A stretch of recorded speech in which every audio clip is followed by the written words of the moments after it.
Good morning students. आज हम maths का चैप्टर 1 रियल नंबर से एक्सरसाइज 1.2 सॉल्व करेंगे।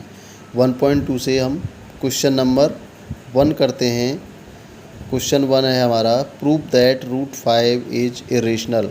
ये बहुत बार पेपर में पूछा गया है और ये बहुत ही इम्पोर्टेंट क्वेश्चन है आने वाले एग्ज़ाम्स के लिए। तो देखिए क्वेश्चन 1 हम करते हैं चैप्टर 1 से real number say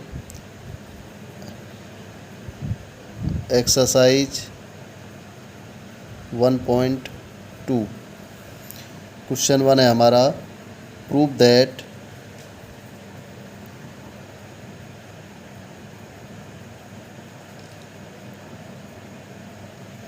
that root 5 is irrational.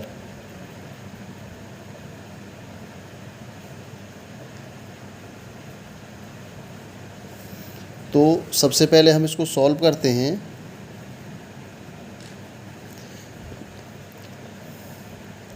Late us assume to the contrary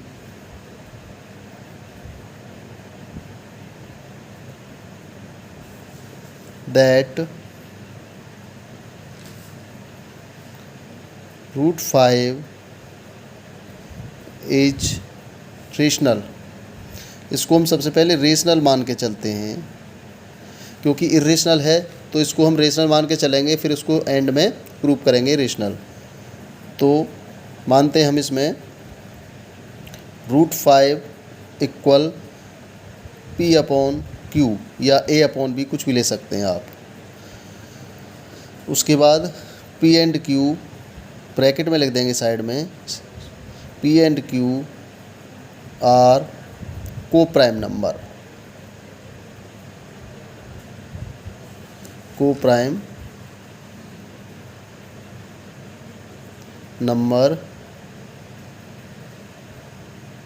whose factor is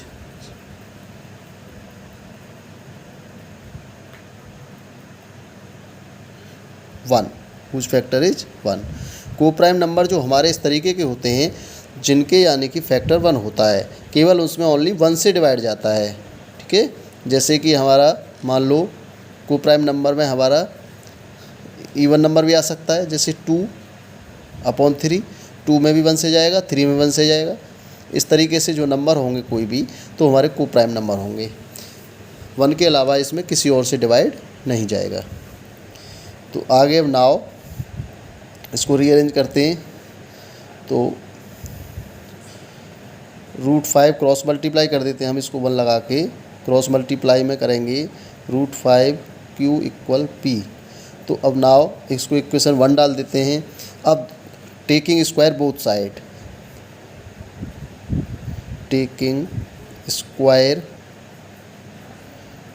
squaring both side, दोनों तरफ का स्क्वायर लेने पर रूट 5 क्यू का स्क्वायर इक्वल पी का स्क्वायर। तो यहाँ स्क्वायर से हम जब करेंगे तो स्क्वायर से हमारा रूट कैंसिल हो जाएगा, तो 5 बचेगा और इधर क्यू स्क्वायर हो जाएगा, इधर पी स्क्वायर है ऑलरेडी। क्योंकि रूट 5 का स्क्वायर का मतलब है, हम इधर आपको यहाँ बताते हैं, रूट 5 का स्क्वायर का मतलब रूट 5 इंटू रूट 5। तो 2 रूट आ गए तो हम एक साथ रूट में लिख सकते हैं 5। यहाँ पर पेयर बन जाता है, पेयर में एक नंबर बाहर आ जाता है, तो पेयर में बन गया 5, तो इसमें से एक 5 हमारा बाहर आ गया। तो इसके बाद हम क्या करते हैं, क्यू स्क्वायर इक्वल 5 को डिवाइड में ले जाते हैं सामने, मल्टीप्लाई में यहाँ पर, तो पी स्क्वायर अपॉन 5। इसको इक्वेशन सेकंड डाल देते हैं। अब हम यहाँ पर देखते क्या लिखते हैं, इस क्वेश्चन में लैंग्वेज का थोड़ा सा वर्क ज़्यादा है। तो पी स्क्वायर के नीचे 5 है, तो इसका मतलब क्या होता है, 5 का इसमें डिवाइड हो रहा है। तो P square is divisible by 5। यहाँ पर क्या शो हो रहा है कि P square is divisible by 5। तो इसके बाद पी स्क्वायर में डिवाइड तो P भी डिवाइड हो जाएगा इसमें भी, तो P is also divisible by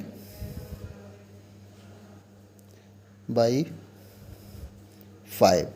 तो जब P स्क्वायर में डिवाइड हो सकता है तो P सिंगल में भी डिवाइड हो सकता है 5 का, क्योंकि ये जो हमारी जो फ्रैक्शन के रूप में होता है उसमें हम नीचे वाले जो डेनोमिनेटर नंबर से हम उसमें डिवाइड कर सकते हैं। सो तो P आल्सो डिविजिबल, तो P हमारा क्या हो जाएगा, जिस नंबर से हम डिवाइड कर रहे हैं 5 से डिवाइड हो रहा है, तो इसका मतलब ये 5 एक फैक्टर हो गया किसका, P का। तो 5 is a factor of P, 5 जो है हमारा P का फैक्टर हो गया। तो हमारी एक कंडीशन आ गई है P की। इसी तरीके से हम थोड़ा Q के लिए करते हैं अब। तो नाउ यहाँ पर हम अब क्या करेंगे, थोड़ा इसमें पुट करते हैं, ठीक है। इसमें हम P के लिए हम कर चुके फैक्टर, तो P इक्वल 5C, तो हम P इक्वल 5C क्या करेंगे, पुट करेंगे। Put P equal 5C in equation second में यहाँ पर रख देते हैं, सेकंड को उठाते हैं वहाँ से, Q square equal P square upon 5, ये हमारी सेकंड इक्वेशन है। अब हम Q के लिए फैक्टर्स देख रहे हैं, तो यहाँ पर Q स्क्वायर इक्वल P की वैल्यू कितनी है हमारी, अब यहाँ पर हमने लिखा है 5C, पुट करते हैं 5C, उसका हो गया स्क्वायर, नीचे 5 है ऑलरेडी। Q स्क्वायर इक्वल 5 का स्क्वायर कितना हो जाएगा हमारा 25, 5 का स्क्वायर 25, उसके C स्क्वायर अपॉन 5, उसके बाद 5 से ये कट जाएगा 25 5 बार हमारा, तो Q स्क्वायर इक्वल कितना आ जाएगा 5C स्क्वायर, ठीक है। ओके स्टूडेंट, उसके बाद 5 को नीचे डिवाइड के रूप में लाएंगे हम यहाँ पर, क्योंकि यहाँ C स्क्वायर मल्टीप्लाई है, तो ये जाएगा हमारा Q square upon 5 equal C square. तो अब यहाँ पर देखिएगा, आगे करते हैं, ये पूरा क्वेश्चन है हमारा। इसमें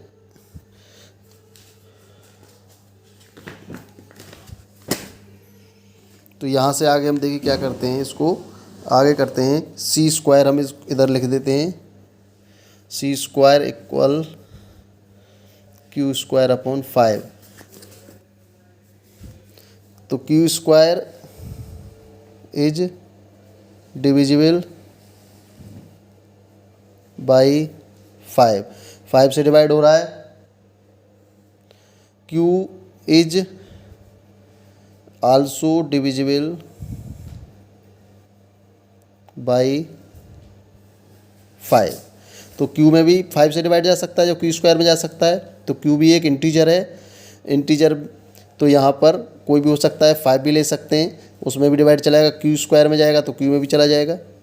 तो अब यहाँ पर 5 Q में किससे डिवाइड होगा, 5 से, तो 5 is a factor of Q, तो हमारा यहाँ पर ये भी फैक्टर किस 5 आया है Q का, और पहले भी हमने 5 is a factor of P, वहाँ पर P का फैक्टर 5, लेकिन हमने कंडीशन क्या थी कि P and Q are coprime number whose factor विज, इनका फैक्टर बनाना चाहिए।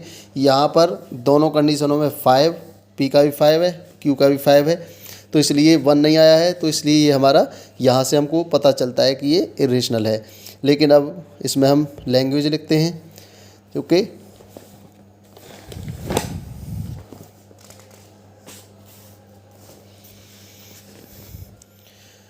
Therefore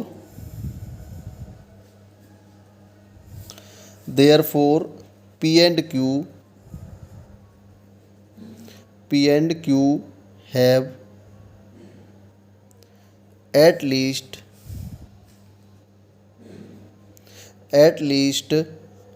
5 as a common factor। यहाँ पर दोनों का P और Q का जो कम से कम जो फैक्टर क्या आया है 5 आया है, एटलीस्ट कम से कम जो फैक्टर 5 आया है। Now this contradiction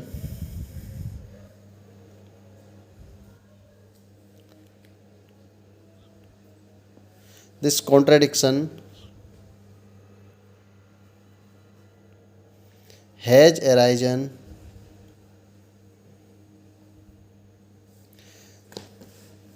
because of our incorrect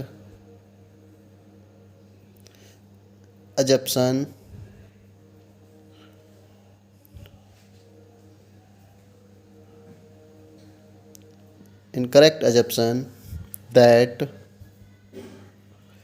root 5 is rational।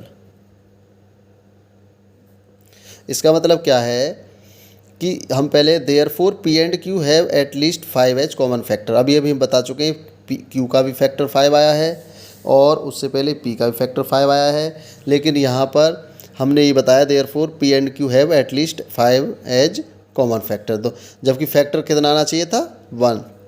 तो लास्ट में जो लैंग्वेज में लिखेंगे दिस कॉन्ट्रडिक्शन मतलब होता है विरोधाभास, विरोध होना, has arisen because of our incorrect assumption. क्यों इनकरेक्ट हुआ है? इनकरेक्ट का मतलब गलत हुआ है एजप्शन में, जो हमारी परिकल्पना की थी हमने। एजप्शन का मतलब जो हमने माना था स्टार्टिंग में कि जो यहाँ पर ये किया था let us assume to the contrary that root 5 is rational, हमने यहाँ पर रेशनल माना था, जबकि क्वेश्चन इरेशनल प्रूव करना है। हमने एज्यूम माने माना, लेट अस आइए मानते हैं कि कॉन्ट्रेरी, लेकिन विरोधाभास होता है कि रूट 5 एक रेशनल है, हमने यहाँ पर रेशनल माना, उसी को यहाँ पर गलत साबित किया गया है। This contradiction has arisen because of our incorrect, यहाँ पर इसको इनकरेक्ट किया गया है कि एजप्शन जो हमारी परिकल्पना थी कि रूट 5 रेशनल, जो रूट 5 रेशनल माना था उसको इनकरेक्ट बता दिया गया है।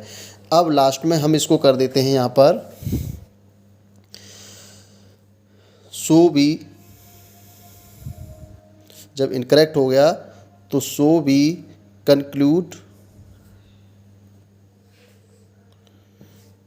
निष्कर्ष निकालते हैं। सो हमें कंक्लूड होता है, निष्कर्ष निकलता है दैट रूट 5 इज इरेशनल।